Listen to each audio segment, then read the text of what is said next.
In this video, we're going to be looking at some pruning tips for October, which focuses on pruning saws. As indicated in September, October is one of 2 months that we do not recommend any type of pruning. So we're going to focus this video on various pruning saws. Now, using pruning saws in the landscape often requires extra PPE, personal protective equipment.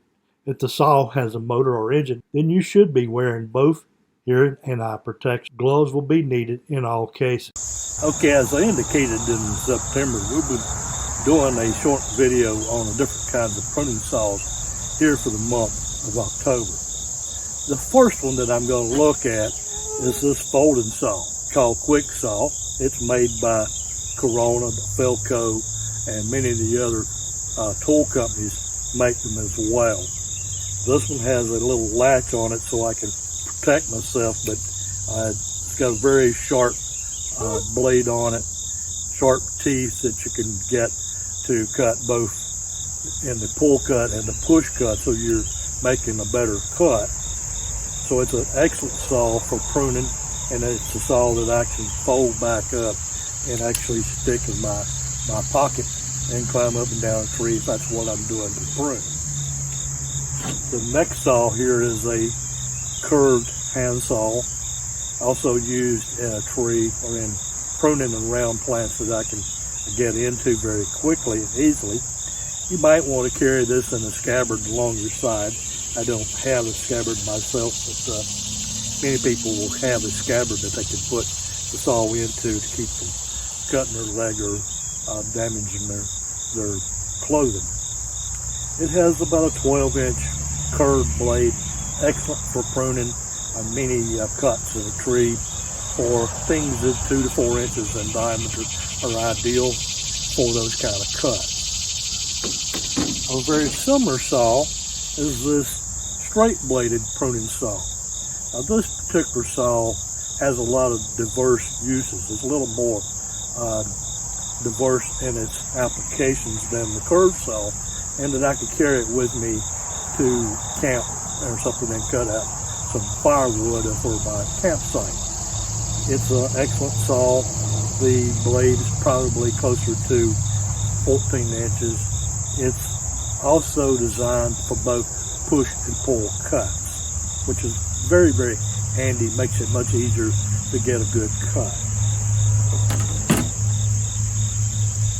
This is more of a mechanical saw. This one's a ported cable saw. It's a reciprocating saw that just so happens to have an 8-inch pruning blade, and it cuts on both push and pull. Although you're not doing any push and pull, the motor in the machine here is doing that for you. It comes with a 20-volt lithium rechargeable battery, so it's fairly lightweight. I can put it, in a container and carry it up and down a rope on a tree and actually prune with it in those situations, or pruning in other situations. So it's an excellent alternative saw to our hand saw. Now, I have a Black & Decker 40-volt battery saw. It's a rechargeable battery, and this one is a fairly lightweight saw for carrying into a tree or into an area. It's very quiet. Your rechargeable battery tools are very, very quiet.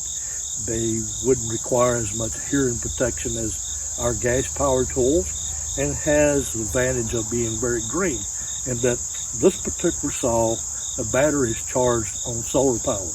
So I'm not plugging it into my outlets in the home and using the grid, if you will. I can go off grid with this particular saw.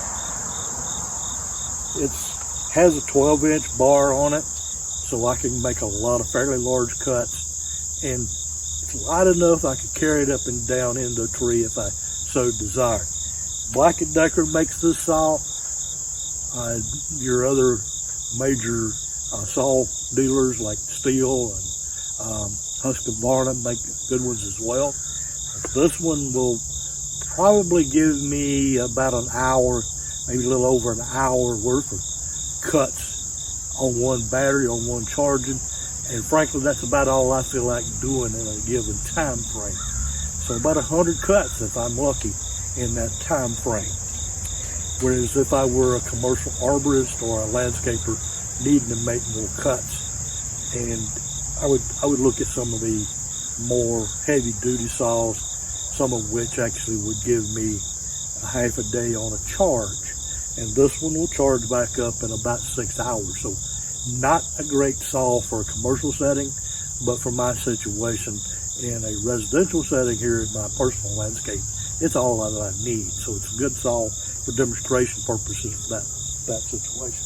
My final saw is this pole saw, and I've got 2 extensions on it. If I put the third one in, I can reach up to about 14, maybe 15 foot off the ground and make a lot of good cuts. It has a small blade. It's about 8-inch blade, so the diameter of the limbs that I would cut are going to be limited from that standpoint. It's a good sharp blade. It has all the safety requirements of any chainsaw, your chaps, your ear protection, your eye protection, all those other things are necessary. You do need to wear your gloves, your hard hat, and your safety toe shoes. So it's an excellent saw. It is quite a bit quieter than the gas version of this. So thank you for listening and watching this short video on pruning saws. You're welcome at any time to ask questions or send in responses if you choose desire to do so.